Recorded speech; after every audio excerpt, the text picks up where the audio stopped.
Thank you and welcome to Film Inquiry Roundtable number 5. Do they hold up? My name is Kristy Strouse. I'm the editor-in-chief of Film Inquiry, and we are joined by four of our contributors, and of course our fearless leader, Manon, today. So we're talking about movies that hold up that we watched when we were younger and ones that don't. Basically reevaluating these movies that we adored in our youth and kind of discussing one of each, one that does and one that doesn't. So it should be some fun. And then we're going to, of course, follow up with some Jake trivia, which is always fun. So just to give some brief introductions, we can go around and just feel free to jump in and when someone's done. So again, my name is Kristy. I'm in the state of Maine, and I'm hanging in there, and we appreciate anyone that joins and watches this video, and always feel free to comment along as well, and when this goes live, and say how you're doing. So Manon? Yeah, hello everyone. My name is Manon the Reeper. I'm the founder and CEO, former editor-in-chief of Film Inquiry. And I'm in the state of Texas, still hunkered down. I mean, things are still getting worse, even though people thought they were getting better. Happy to be here today. Who's next? Jake? I'll go ahead and go. Yeah. Oh, all right. No, you're good. My name's Luke Parker. I actually just became an editor with Film Inquiry earlier this week or next week. Not next week. Whoops, that makes no sense. I'm from Baltimore. Yeah, I'm from Baltimore, and as to express the sentiments of a couple weeks ago, I'm really happy to be becoming more a part of this community. So I'm excited to be here. Yeah, I'll go next. I'm Jake Tropila. I'm here in sunny Southern California in Los Angeles. I've been with Film Inquiry for over 2 years now, and I'm a writer and editor and trivia master for your evening. It's a great place to be, and I love being here. My name is Musanna. I'm approaching 3 years with Film Inquiry. And right now I'm just holed up in an obscure town in the northwest of England. And yeah, it's great to be here. So I'm Jim Ross. I've been with Film Inquiry, I think, 1.5 years. This is the third one I've done. I think I give us a different amount of time every time, which is completely inconsistent with how much time has passed between each of them. But, whatever. It's been over 1 year. It's been very good. I've worked for a few film festivals and written freelance and run a few other sites over the course of about 10 years now, which feels like a very long time to see. So I've enjoyed these. I'm looking forward to this one. And I'm coming to you from Edinburgh in Scotland. Awesome. And I do love that we were able to get together a group of people from, all over the world. It's exciting. Thank you very much for joining today. And yeah, awesome. Luke did just become editor, so I just want to kind of say that again. It's awesome. And, recently Jake had a birthday as well, so I just want to put that out there. Well, I thank you very much, Kristy. I appreciate that. I won't say the age in case you're uncomfortable with it. Thank you, everyone. So go ahead. Did you want to say something? No, yeah, we'll keep my age a secret for now. That's fine by me. Feel free to, leave comments guessing how old Jake is. Yeah, how old do I look? All right, so I guess I will start. And it's funny because I went back and forth on this. Sometimes I'd be like, does that hold up? No, I guess it's not that good, but I love that movie. So kind of make me think, wait, well, maybe it isn't that good, but at the same time, I still really enjoy it. But it was easy for me to find movies that did. And just to pick one, I picked Who Framed Roger Rabbit. It's a movie that I watched a lot when I was younger, and kind of one that I know every scene to, like many other movies. And I just thought it was something that was really kind of the first of its kind, and it does still hold up. It's a movie that is still, funny, obviously silly. It really combines some interesting things aesthetically, obviously, visually, but I don't know, it's a movie that has adult themes too and adult jokes that I also like picked up more on when I watched as an adult versus a kid. And I just thought that was a good one to highlight. Yeah, and then there's also some that I know some other people picked, but so I might have to comment on that, but they would have also been ones that hold up or don't. So the ones that didn't, or one that didn't, it's kind of like a tie, but I'll just kind of talk about one, which was between Space Jam and Little Monsters. And Little Monsters, I still, I can't help but still love that movie. So I like, even though I recognize its faults, but Space Jam, even though there's always going to be that like sentimental pull to that movie, it's just so all over the place, and it's so ridiculous, and it's still fun, I guess. And I don't know, I'd be curious to introduce that movie to someone now.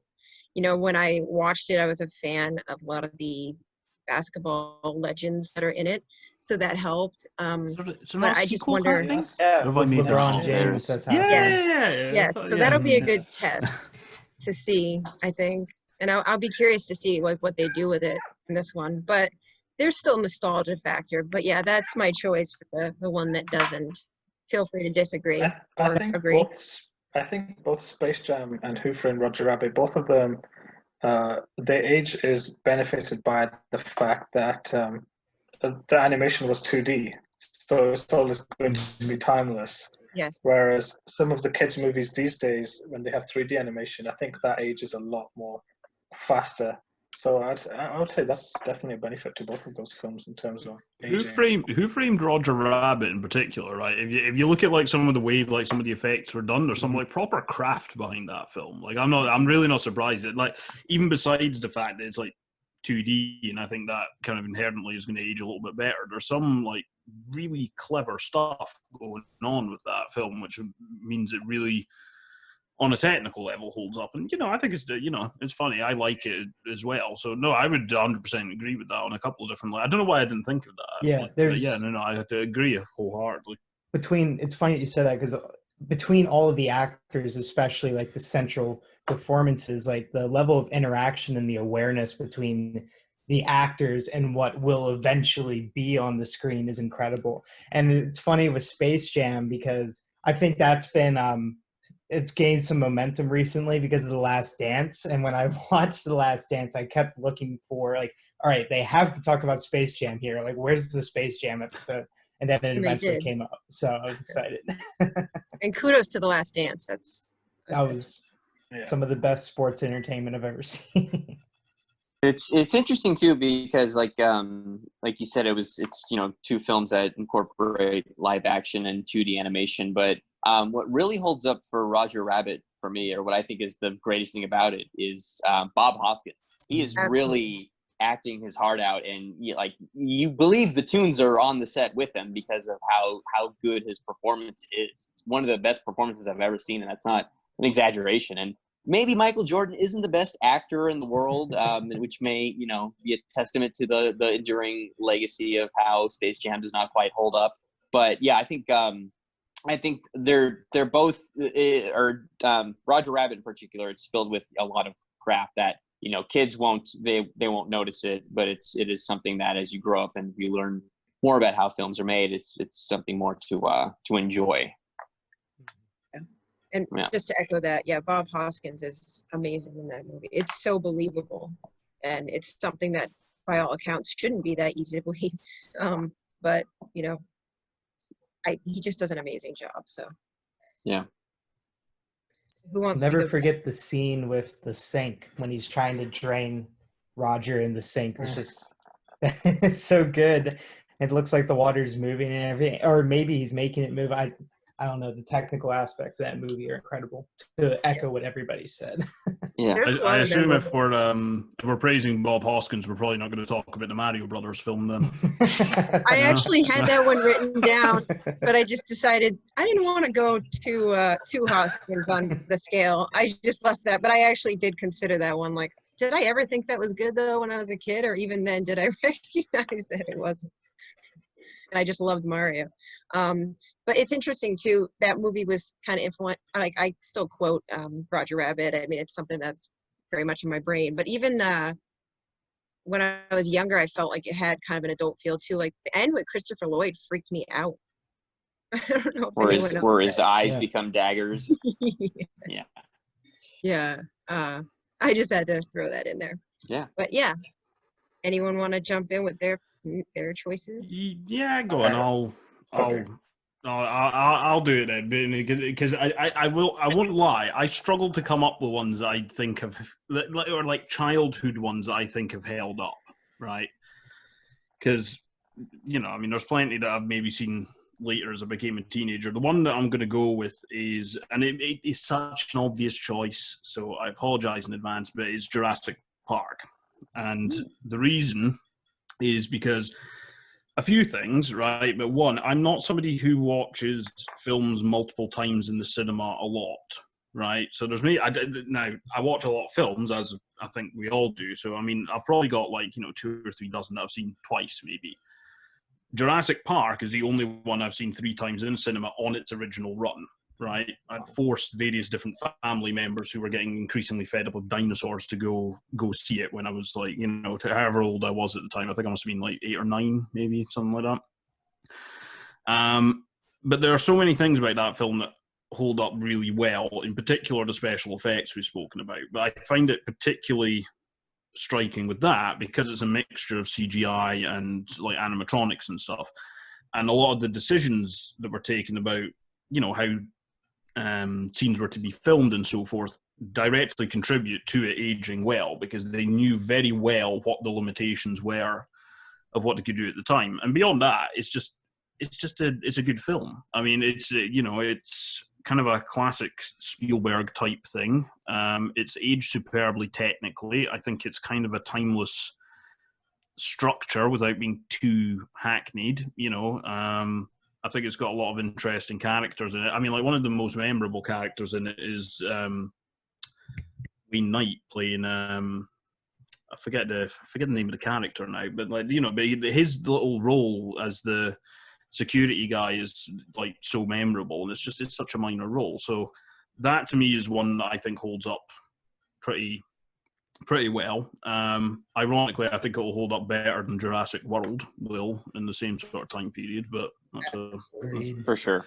Yeah, but different discussion. But but it kind of speaks to that.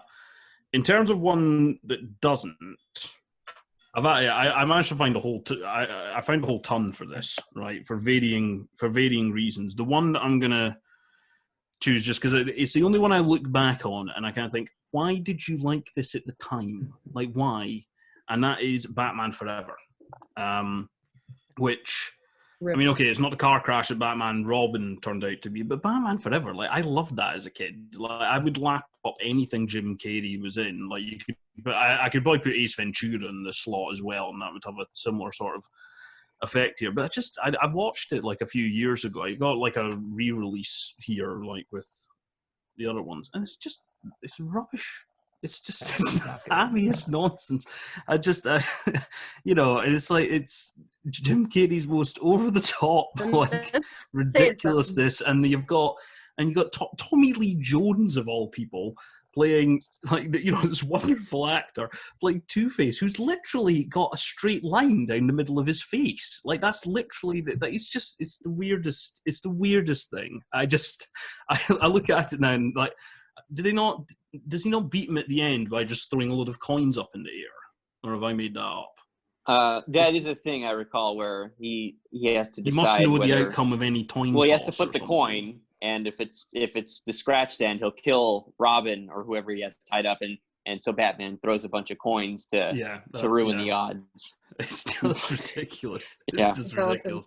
It's so awesome you mentioned that movie though, because that was one that I watched a lot, and I actually also thought about almost Ace Ventura too, as bad ones. But yeah, that movie, it's the transition into disaster that is the next movie. It's like our buffer. Can you handle this? Okay, well let's push it and make it even worse. Did Batman Forever have the nipples on the bat suit? Or was that? I think that was. I Oh, think that came with Batman and That was Robin. Batman and Robin. I have the Okay. Golden Books That's- version of both of them. There it is at the end. Oh God. Oh Lord! And the frosted bat suit. I forgot about that. Yeah. And And- do you want to rest in peace to Joel Schumacher as well? Just Who? Here's the other thing. He made some fantastic films. Just for whatever reason, that was not one of them. Because No. like he's made some fantastic films. there was some visual aspects that were kind of interesting Hmm. as far as Gotham. Interesting, not necessarily, Successful. Yeah, exactly. And I love the Lost Boys is like a iconic. It's younger, it still holds up too. Just throwing Joel out there.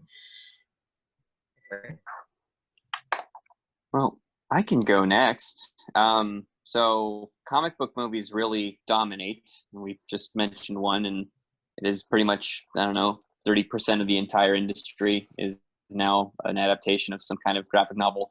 But I went back to a film that I watched as a kid and I loved. And we were talking about sort of admiring the craft of how one of these films is put together. It's a comic strip movie, and it's 1990s Dick Tracy by Warren Beatty. And I'm not a comic book fan by any stretch of the imagination, but if you were to make a comic book film, this is the way to do it.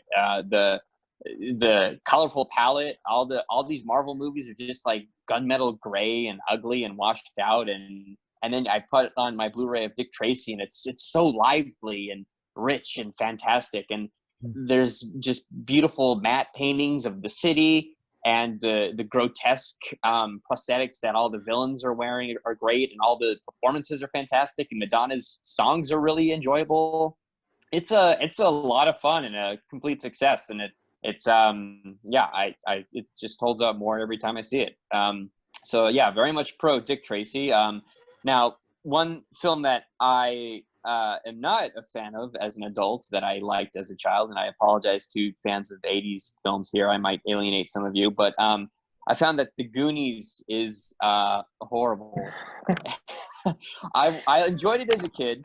And then when I was an adult several years ago, I had heard that a friend of mine didn't see it. And so there was this movie theater down the street that was doing like a midnight show of it on the weekend. And like, oh yeah, let's go see Goonies. It's from our childhood. It's great. It's fun. And I wanted to leave. It was so bad. The kids I thought they're shrill. They're kind of got this argumentative way of talking over each other. Like it's very Altman-esque, except it's not very fun or witty. It's just, I don't think the truffle shuffle is funny. I don't know. I'm with you on the up for truffle me. shuffle. I don't get that. I Yeah. don't like it.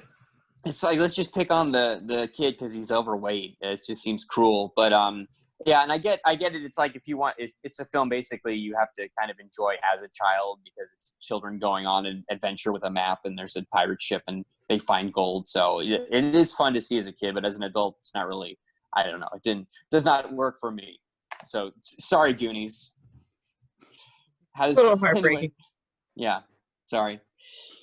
Any strong Goonies feelings from anyone here? No, not at all. Actually, I also I never quite connected with the Goonies, and I was also just thinking that so much of the content that I consumed when I was younger, in particular, it's so much like it really depended on what made it over to the Netherlands specifically. So the Goonies is just one that, for me, I saw it when I was older and already, wasn't really that into it. And also it had a very bad dub as well. So that, that's also, I think that for me tainted some of the experiences. So some of it actually I like more because I see it now and it's like, it was actually really nice. Can't really think of an example that I did see with, well, anyway. But my pick for today was one that does hold up is the original Jumanji. And it was one of my very favorite films when I was growing up. And to be honest, I was kind of obsessed with Robin Williams and his, what we'll call the Robin Williams cinematic universe of like the 90s, I guess, Yeah, that was a thing. Definitely a thing. And so I watched Jumanji again last night, and although I have to say it was like the 4K remastered version, it's still pretty good. And even like the combination of really clunky CGI and animatronics that they had going on, it's just still really cool. And especially what Jim said earlier about Jurassic Park and it holding up better probably in the end than Jurassic World. It's the exact same thing for, I feel like, the new Jumanji films, which I think will hold up less well than the original Jumanji will and still does, I feel. And then sort of sticking in that same cinematic universe, my pick for one that doesn't work is Mrs. Doubtfire, which I really enjoyed, but now is so messed up if you watch that. Like, it's so, if you look at it with a 2020 lens, it's very politically incorrect. I hated the Pierce Brosnan character as a child, but now I only sympathize with him. Right. It's such a weird movie. I mean, it's been a long time since I've seen it, so I can't really remember all the specifics, but just I watched the trailer again, and it's just such a strange movie. And Flubber too, by the way, is also just a very strange movie. Mrs. Doubtfire, I mainly watched that and wondered, like, why is he going with a Scottish accent? Why does she it was part of this like period in the 90s where Scottish accents were just used for like comedy purposes in Hollywood, and I resent that for obvious reasons. Yes, of course. But no, Mrs. Doubtfire has other ways it's not aged well. Yeah, no, I mean, pile on the reasons why it's like really just horrible. I think the only redeemable thing is William. I mean, he's just always like enjoyable to watch, especially even in weird situations like that. And Jumanji definitely stands up. And I love some of the clunkiness of some of those aspects. And that was one that we had talked about when you said that. I was like, damn it. All right, so that's not what I'm doing. That's another that I really enjoyed as well. And I do just want to shout out, since it looks like I was the only one, I still love the Goonies, even though I recognize all of its I actually just watched it again recently. Oh, well, I'm sorry to break your heart. I feel like it's a film you watch as a child and kind of just lock up in a treasure chest and keep in your childhood. I don't know the value of many of those revisiting, but Jumanji. What's also weird when you realize when you're an adult, is how dark it is, because because he rolls I forget, he gets a 5 or an 8, and he gets trapped in the jungle in the game for 30 years. Yep. And imagine being a child and understanding that and having your whole life taken from you as you're in this nightmare realm, just trying to survive. It's kind of crazy, but it kind of just brushes over that. Absolutely, you're right. And then the epilogue as well, it's like they finish the game and like time is reversed, but the two characters do always remember that they had these sort of double lives. Like I find that so weird and interesting. Like it's weird childhood after that. Right. Yeah. Experiences here. Absolutely. Don't mind going next? Yeah. Go ahead. Sure. Okay, so I'm going to start with what doesn't hold up. But first, I should provide some context. So I didn't really watch very many movies when I was a kid. In fact, I didn't really watch many movies until I was about 15 years old. But the ones I saw, they can be distinguished in two camps. Ones were the genuine kid-friendly films that they forced us to watch in school when the classes were free for the afternoon. They'd put on something like Matilda or Mrs. Doubtfire, or any of the Pixar Disney movies that were around at the time, Toy Story, A Bug's Life, etc. And I never really had a strong affinity for those, maybe except for like Toy Story and Finding Nemo. But the films that I did enjoy, because when it came to pop culture as a kid, there was two things I was obsessed with: wrestling and video games. And I especially loved the action, how action oriented they were. So I was always looking for those kind of movies, and we used to have VHSs of Rambo, The Terminator. Those were the kind of movies I used to watch as a child. So that will explain my two picks. And the one that doesn't hold up is directly connected to the video games. The one that I watched a lot and I loved was Mortal Kombat 2. Not even the first one. Mortal Kombat 2. The second one. Because the second one just was a lot more eclectic than the first one. It had, more characters, more nonsense, just all over the place. But I loved watching it as a child. I thought the special effects were the greatest thing I'd ever seen. I thought the actors were tremendous. I thought the dialogue was, Pulitzer Prize worthy, but like, if I knew what a Pulitzer Prize was then, but watching it as an adult now, and you see how absolutely shockingly outdated that film is in every single aspect. I have learnt in this moment there's a Mortal Kombat 2. Mortal Kombat Annihilation. I didn't even realise there was a second one. It's crazily bad. But as a child, I loved, the action sequences, the characters, just everything about it. I have had a strong affinity for it. But growing up, I started, and when I watched it as an adult, and also one thing is, as a child, you don't really know the context of anything. But as an adult, I started to learn how, as an adaptation, it was very bad because they were supposed to adapt the third Mortal Kombat game, but then they started mixing up the timelines and the number of characters. But also, the creator of Mortal Kombat, Ed Boon, hated the film. So many of the actors from the first film never came back for the second one, presumably because they thought it was a terrible project. There's just so many contexts in which, historical, social production that is just completely aged very badly in. So that would be my pick for the one that I didn't like. And the second one is also one that I found through video games, and that was Walter Hill's The Warriors.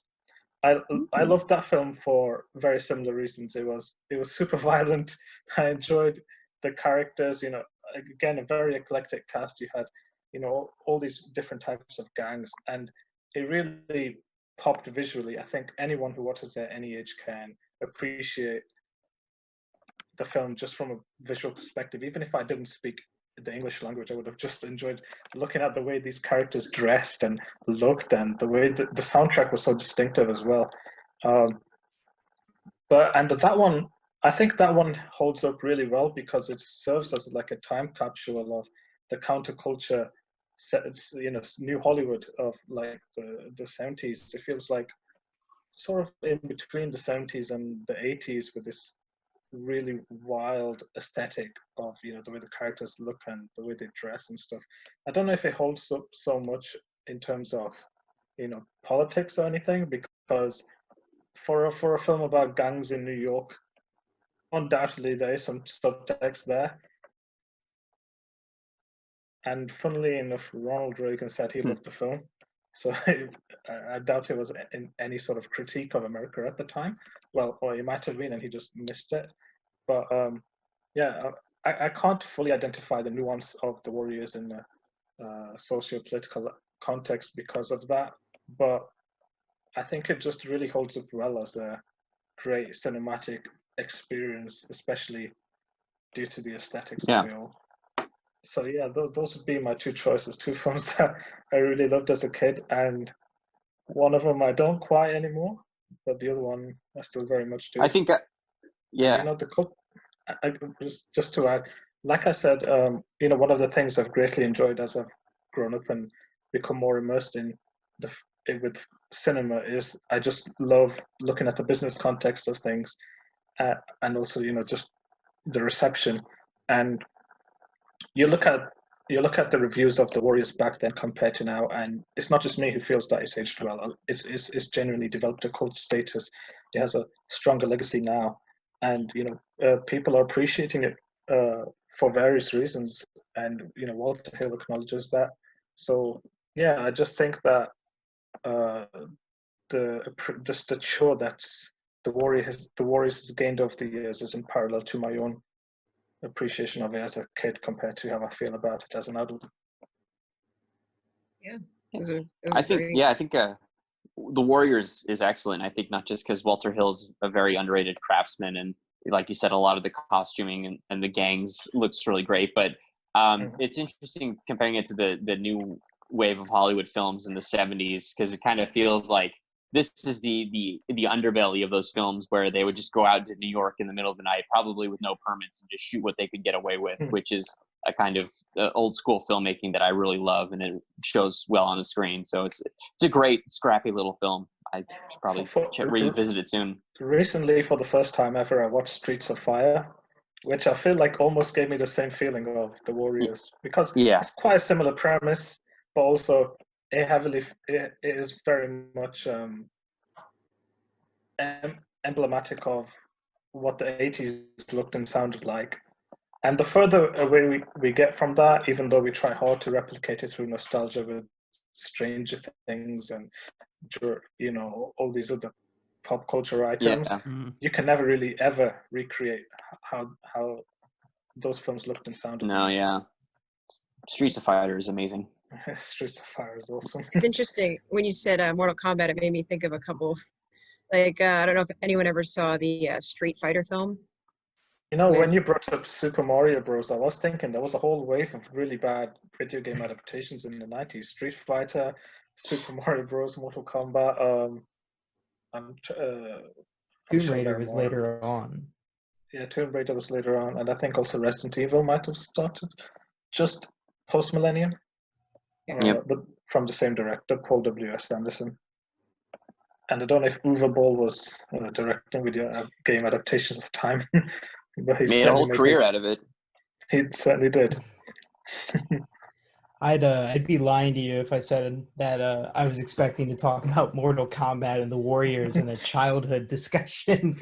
My parents definitely steered me away from that. Before I get into my two movies, we've been sort of tiptoeing around it. We've talked about animation. We've talked about animated movies that have like adult themes, and then regular movies that have adult themes that either do or don't work for us. I'm surprised nobody here has mentioned Shrek at all, because like even though it's not as old, like it's newer than like Who Framed Roger Rabbit or anything like that, but this was quite literally the film that forced the Academy to create a Best Animated Picture category. So I think that always holds a special place in has the same Scottish accent problem as Mrs. Doubtfire. Okay, that's fair. Make a list. Yeah, I'm an ogre. Yeah, no, like. Well, maybe it's just me. I do have problems with Mike Myers, and I actually am going to talk about him in a bit. But I guess I always just think of Gingy, and I think of not the gumdrop buttons during the torture scene, and I also think of Eddie Murphy. So I never would have. The Mike Myers thing kind of just went over my head, even though he's the main guy. So for the movie that has held up for me, I kind of wanted to choose one that's always held a special place in my heart, but apparently was laughed at and just totally torched by everybody, to the point where when I first started getting into reviews and, you know, researching on IMDb and that sort of stuff, and you find, I don't know if you guys have ever come across a movie that you're just shocked at how bad its score is. This was the case for me, and I'm talking about the Haunted Mansion here, one of the original Disney Park ride adaptations with Eddie Murphy and Nathaniel Parker and Terrence Stamp. Not only do I think those three performances are fantastic, especially Terrence Stamp, who the only thing I've seen him in other than that is The Adventures of Priscilla, which he's really good in. But I just think that movie takes like a haunted house aesthetic, right? And it just feels so ambitiously different. You know, first of all, has anybody here seen the movie, or am I just speaking to blank head? I've not. No. I've been on the ride about 30 dozen times. Yeah, I mean, I haven't seen it either, but it sounds like something I'd like, since I love haunted houses and stuff, but I've never even heard of it, to be honest. Like, that's so weird. Well, it's great because not only is it like a haunted house movie with a family who steps into a haunted house, but the characters are real estate agents. Eddie Murphy and his wife are real estate agents who are sent there because they think they might be selling it. So it's like, that's just an interesting way to do it. But visually, I've never seen ghosts done that way before. The way they're pictured is with this hazy blue glaze across them. There's something called like a ghost ball, which is literally like a blue orb that floats around. And like a lot of it, like some of it doesn't really make sense, but there's also a very strong story of deception and treachery, and all these ghosts are stuck in purgatory. And I think there's a lot more going on in that movie than people gave it credit for. Plus, that was sort of how I was introduced to Eddie Murphy and his comedic energy. So I think that movie stands up very well. I actually saw it with my mom here last week. Let's see. Just a quick side It's on note. Disney+. Sorry, go ahead. I remember I never saw that film when I was younger, but I always used to get it confused with another one that I saw advertised a lot, which was it had a very similar premise, but it was an animation movie, and I think Steve Buscemi was one of the voices. Was that called The Haunted Mansion as well? I don't know Is that that one. Monster something? Monster House? Maybe I think Monster Yes, House? Monster House. That's different. okay. That was with there was like a lady in a basement or something. I do remember that too.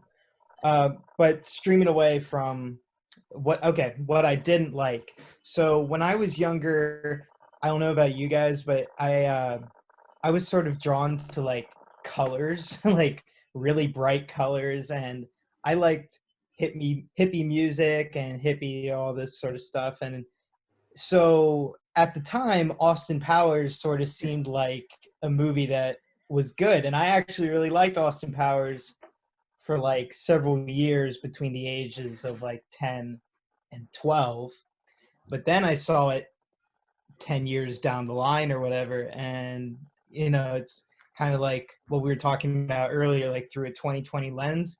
That movie's despicable. That character is absolutely despicable. It's an hour and a half of sexual harassment, and even though like there's just there's some cool props and stuff behind it. Like I still love the British flag car that pops up and whatever his airplane is or anything. I tried watching it 2 times. The first time I couldn't get past the first scene with when Dr. Evil goes into his spaceship or whatever.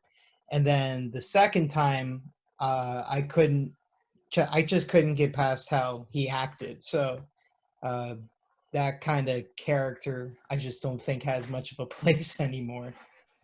Which I is agree. sad because I liked that I movie agree. for a long time. The one thing I'll always be grateful for is that Austin Powers introduced me to the Quincy Jones song "Soul Bossa Nova," Yeah, which is it's fun which I do really like still. because Yeah. I loved Austin Powers so much. I actually recommended to my band teacher at the time that we played it, and we did. So that we played that in the That's concert. nice. So when I watched it years down the line, it was terrible. I was devastated. Has it tainted that song for you? No, I still like the song a lot, especially since I played it. But yeah, The no, Austin that Powers movie's not good. films have a special hatred for me, right? Because now, not that I want to keep going on about this, like the Scottish accent thing, right? But the amount of like bad accents I had to put up with once I started university because of Fat Bastard as a character. Honest to God, Mike Myers and his default into like a Scottish accent for everything. I want to take that man and throw him in a lake. Like, I feel honestly, bad I brought but up that to one, the movie. amount of people who would come up to me and then sort of say, "Get in my belly, I'm higher in the food chain than you," like that. Honest to God, for years, Oh my gosh. right? That'd be It's a torture. shame because I quite like the films. Between that and that, I'm like, nope, you're done. That is Done, the Mike theme Myers. for Get out. that is a theme for him. I think he plays his father with one in How I Married an Axe Murderer as Yeah. well. I don't. What is his father Scottish, or you have Scottish grandfather or It's his something? father, Yeah. I have to But- admit, I thought somebody would bring up The Cat in the Hat because I think that film as a kid, it's okay, but it's certainly not one you want to revisit as an adult. But I yeah, mean, I don't going know back others to the respond to color that. thing, it did have a lot of pretty colors. That's Yeah, all I for really sure, remember for about sure. it. Sure, yeah. And It's it's so always in the funny. compilations. It's so It's always in funny. these compilations of. Oh, sorry. Oh no, that's okay. I wanted to say that it's so funny how as a kid your bars are so low. Right? It has colors, yay! Yeah. 100%. You say that, but there are some like, because I wondered if we were going to have like a special category for like films that you should have liked as a kid, but you actually freaking hated, right? Because interesting one that came to mind for me was the original Power Rangers film. Oh, Right? the Mighty Yeah. Morphin. I Okay. loved that TV series as a kid. I had action figures. I watched it all the time, and even as a kid in that film, I fell asleep and was bored stiff. 100%, I agree. You know, like, so I would have picked that up as the it doesn't hold up film, but I mean, I didn't even like it at the time when I was a kid, so I don't think I can really make the claim that I've like come around or something. Well, you know, but it's funny because Power Rangers is one of those movies that I could have considered, and so is The Cat in the Hat, and that I watched them when I was younger and I liked them all right. But the thing is, like, I just haven't watched them since. I've had no interest in watching them since, so like I can't go through and explain what's like bad. I never thought the stories were bad. I don't remember what they were about. So it's like, yeah. I've got one which fits into what Jim said, which I should have liked as a kid, but I hated that we were forced to watch it in a classroom, and that was March of the Penguins. You know, the documentary. Yeah. The documentary is for children, but I just didn't want to watch a documentary. I wanted to watch these penguins talk. I wanted to watch Surf's Up. You know, but as an adult. then Yeah, Happy Feet. There you go. that's the one I wanted to mention, but I also did not like Happy Feet, although I saw it way later, but I always thought that they were really creepy. Yeah, it's crazy how easy it is to be turned off by something that looks creepy. Because in 5th grade, and it was a terrible decision, they had us watch Spirited Away. And I felt so bad for so many years because I had no idea what the movie was about, and I just totally dismissed it. For years, I dismissed it. And then, of course, when you finally watch it again, you're like, wow. Right. And then you're like, why was I supposed to watch this in 5th grade? Going back to Surf's Up for a second, Manon, when you said that as kids we had really low standards, for me, Surf's Up was golden just because I heard the pun Shiverpoo for the name of the town. Like, that alone, I was like, yes, this is a good film. Did anybody watch Shark Tale growing up? Yes, too many times. Yes, I liked Shark Tale a lot. Is that the one where is that the one where Will Smith is a voice? Yeah, that's the car wash, right? Yeah. The car wash song. Scorsese was a voice in that. But I've just never watched it again as an adult. And there was another film which I was obsessed with, but I've just never watched it again as an adult, and that was Adam Sandler's The Longest Yard. I actually saw that. That was on TV a couple weeks ago. Funny because I'd be interested what I'd make of Happy Gilmore now. I remember. Yeah, I was gonna say I'm a little older, so like Happy Gilmore, Billy Madison are the ones that were my Adam Sandler when I was young, and I have watched them as an adult. And they're still very ridiculous, but also, better Adam Sandler than some things. You mentioned the haunted mansion, etc. Made me think of Casper, which was a movie that I loved Casper growing up. I don't know how it would hold up though. I actually watched that recently. Well, like the end of last year, and it kind of still does. It's just, I don't know. You have to kind of give the movie like a little bit of space to be just kind of. It's almost like cheesy in a sense, but it still kind of holds up, But I don't know. Yeah, I haven't seen that since I was a kid. I think that would probably hold up reasonably well, though. A little bit of chunky effect. It's still heartwarming. So if you want to go Sorry, I was just going to say, if you want to go the opposite of heartwarming, I think there's a film. I'm not sure how it holds up because I only saw it a bunch of times as a kid, and I feel like the idea of it is made for children, but adults would appreciate it more. Is Walter Murch's Return to Oz? Did anybody see that movie as a child? It's freaking terrifying. The Wheelers, the Deadly Desert, the Gnome King. There's all these horrifying images in it. Like there's the sequence where Dorothy goes into the bookcase full of severed heads that wake up and start screaming at her. It's interesting. Like, I don't know it's like it's made with some like anti-nostalgia, so you kind of want to go back and face your demons when you're an adult, not because you are remembering this film fondly, but that you want to tackle your problems head on, which I guess is what the theme of the film is Return to Oz. So, but right. Yeah, that's when I'm curious to see how it holds up. It'd be cathartic. Yeah. I think that might be on Disney Plus too, or is it HBO Max? Or is it 10 other thousand possibilities? Rad. That's true. I think it's on Cinehulu. Exactly. Yeah. So, wow, we discussed a lot of movies. I love it. And we did. Yeah. awesome. Plus, I think, we thought that there was going to be a lot of the similars, but I think some of our age differences too, like, actually helped a lot too. Give us a bit of difference. Yeah. So. Is there anything else that you want to throw out real quick before we dive into trivia? Well, I will say one thing, because as aforementioned, the things I loved the most as a kid were video games and wrestling. And I always used to look for films in which wrestlers were the stars. But they were really bad, like Hulk Hogan in Mr. Nanny, or all the wrestlers in Ready to Rumble, or Hulk Hogan in The Three Ninjas. They were all really bad films. I didn't even enjoy them as a child myself. But I learned quickly that wrestlers don't make for great movie stars. Oh my gosh. Yeah. And it still holds up. Well, Batista and John Cena. Yeah. And The Rock. It worked for Dwayne Johnson. Yeah. One of the biggest stars in the world. Well, all right. Yeah. Are we? It was also like me for Chuck Norris with Sidekicks. I don't know if you ever saw that movie, but I loved Karate Kid, and I was like, ooh, Sidekicks, and it's another it's it's not good. But it was fun when I was a kid. I don't really know why, but that's what matters the most. Right. Yeah. We can hold on to that. But yeah, I think we good to go. All right. Well, trivia time. All right, here we go.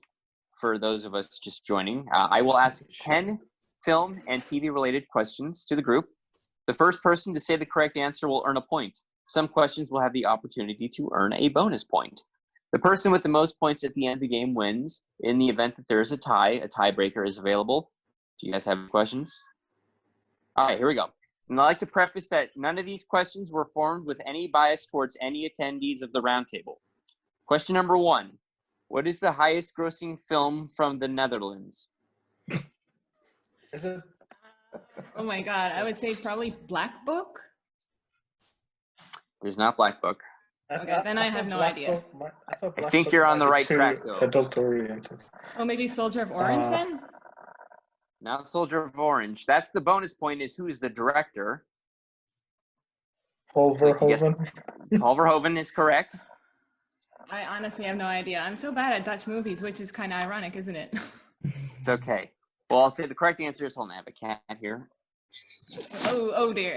Pardon me, I fell over. The correct answer is Turkish Delight by Paul Verhoeven.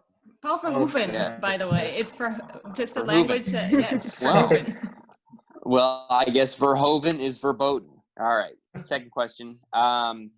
In terms of episode count, what is the longest television series you can watch on Netflix? South Park? You No. used to watch Friends? No, that's not It's not Friends. The Turkish show Ertugrul, it has like 450 episodes. Wow. It is not that episode. Maybe it's not here in the U.S. Okay, fair enough. Yeah. How many It is episodes here of in the Jeopardy on there? Always Sunny in Philadelphia? It's not. It's Always Sunny in Philadelphia. The Orange answer is the New is not Orange is the New Black. I don't know. It's not a Netflix-based show. It's a show that aired on cable and is now on Netflix. I think it's still running even. Supernatural? Any? No, not Supernatural.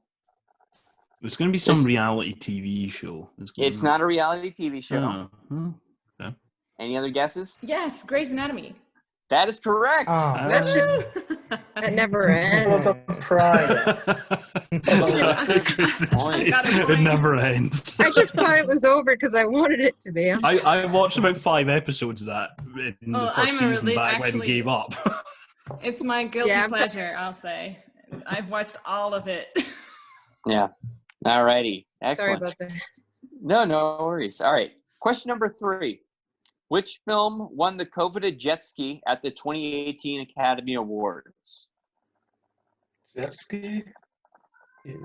There was a jet ski. If you recall, the host Jimmy Kimmel had a second prize where if you had the shortest acceptance speech, you would win a jet ski at the end of the night. Oh, no. Which film was that person repping? I gotta think about that one.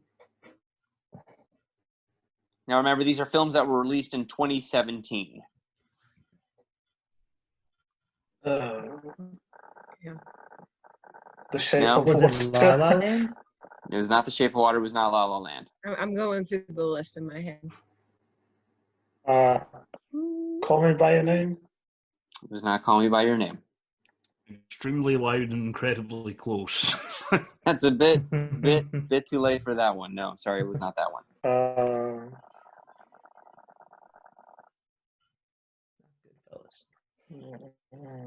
Any 3 Billboards Outside Ebbing, Missouri. It was not 3 Billboards Outside Ebbing, Missouri. Okay. A good year. Any last guesses? I don't know. All right. It was Phantom Thread. Oh my Who God. got He it? went to Was it costume designer? costume designer Mark Bridges, one for Phantom Thread. Yes. All right. Yeah, it had to be. All right. Question number 4. What is Don Draper's real name? Oh Oh. God. I know this too. No clue. Dick something? I can't remember. Dick, Billy? No. Yes. Dick Whitman. Yes. Yes, Correct. shoot. Is that Musanna? Yes. Excellent. All right. One for I provided a first name. It's true. Should you each get a half point? I don't know how this works. Let's see. We'll go on. Question number 5. Who composed the score for the 2015 horror film It Follows?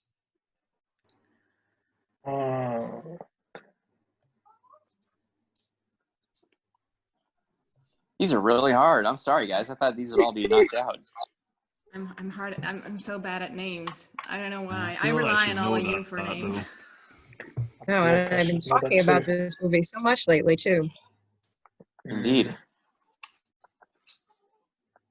That famous score for It Follows. What was the group behind it? Wasn't it an Australian band as well? I do not know their origin, to be honest. Any guesses? It's a weird name because they did it for They did not do it for Under the Silver Lake as well. I think they did, yes. Yeah. One O Tricks Point Never. I'm sorry? That's what One O Tricks Point Never. No, it's not. okay. No, that's what I was trying to pull All from right. my brain. So it was not that. All right, guys, I I'm don't just know. going to say the band is a disaster piece. Okay. Yes, yeah. All right. These are tough, guys. Name of the restaurant that the gang in Tom's. Seinfeld frequents. One more time. Tom's. Tom's. Not Tom's.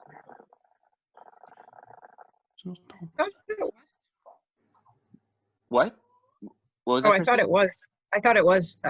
Is it Tom's? I thought it was. I thought it was Tom's Diner or Tom's Yeah, I Restaurant. thought it was a diner.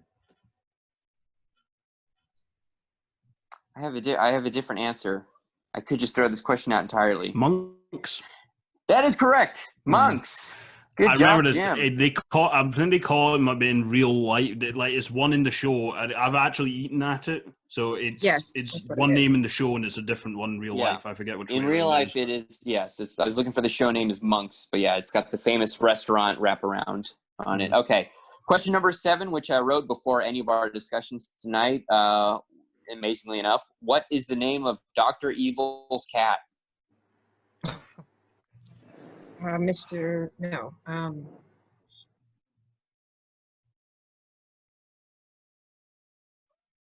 It was white and lots his hair, right? Yes, he was the first Persian white cat, and then he lost his hair in the cryogenic freeze, and he became a hairless Egyptian. Bigglesworth Mr. or, Sprinkle. Yes. I was gonna say, something. huh? Chrissy got it. Bigglesworth. Mr. Bigglesworth is Mr. correct. Bigglesworth. Nicely Shoot. done. All right. Question number 8. Anyways. And I do not blame any of you if you don't know this one. It's okay. Question number 8. How many films are currently preserved in the National Film Registry? Like 1,561. I'm sorry, that is not the correct answer. Okay. Oh, okay. If you were within 50, I will give it to you.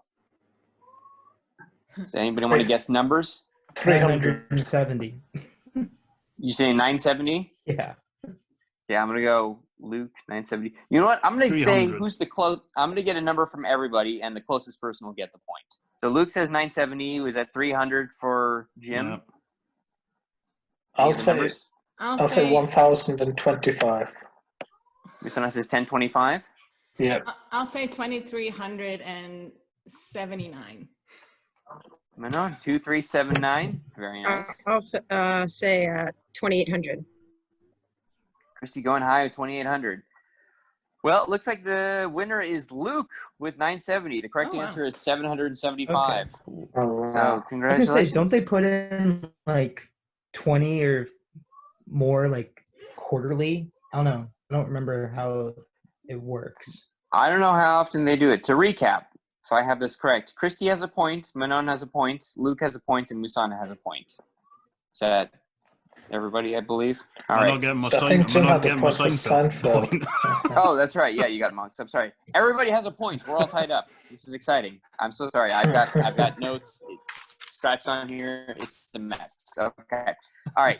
Question number 9. How many Halloween movies do not include an appearance by Michael Myers? 1. 4. 2. 1, 4, 2. No, I'm sorry. Those are incorrect. Oh. Well, the easy answer is 0. I don't think that's. That is correct. Dude, it did. Oh, it is 0. I knew it. You tricky Shoot, little. trick answer.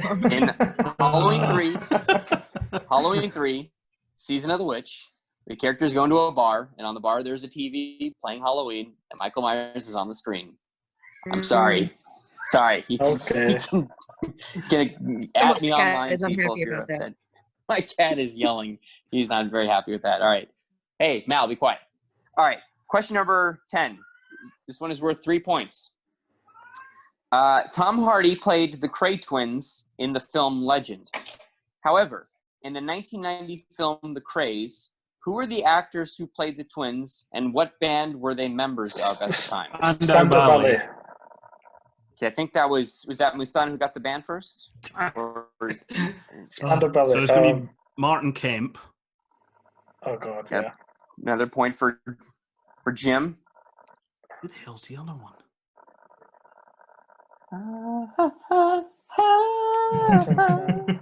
Know this, love is true.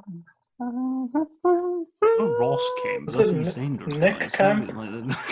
It's not Ross Kemp. It's not Nick Kemp. It can't be that. I'm Well, just thinking of a British actor named Kemp. This is exciting. So I'll call it here. We have a 3-way tie.